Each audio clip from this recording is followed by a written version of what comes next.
بسم اللہ الرحمن الرحیم۔ ناظرین، ایسے مناظر آپ نے کبھی پہلے نہ دیکھے ہوں گے کہ جیسے آج اسرائیل میں یہ مناظر دیکھنے کو نظر آ رہے ہیں۔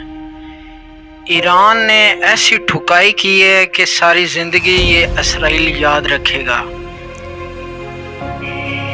یہی اسرائیلی لوگ اور اسرائیلی فوج اور نیتن یاہو جو اسرائیل کا سربراہ اور وزیر اعظم ہے، یہ لوگ جب فلسطینی مسلمانوں پر بمباری کرتے ہیں تو یہ جشن مناتے ہیں، خوشیاں مناتے ہیں۔ تو آج ان کا خود حال دیکھیں۔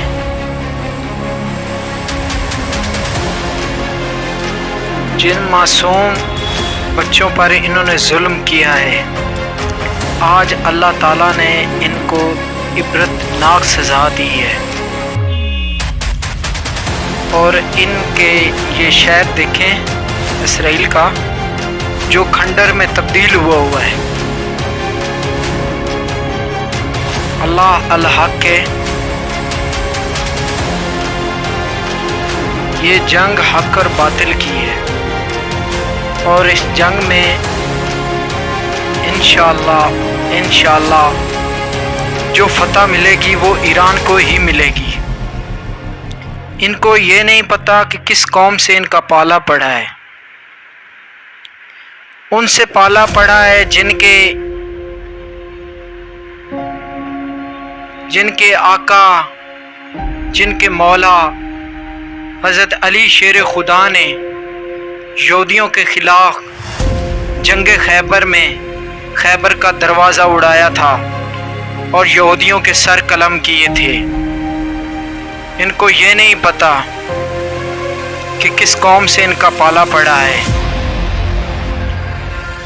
ان کو یہ نہیں معلوم کہ آج جو ایران کا سربراہ ہے وہ نبی کا بیٹا ہے، علی کا بیٹا ہے، فاطمہ کا بیٹا ہے۔ وہ محمد و آل محمد کا چاہنے والا ہے۔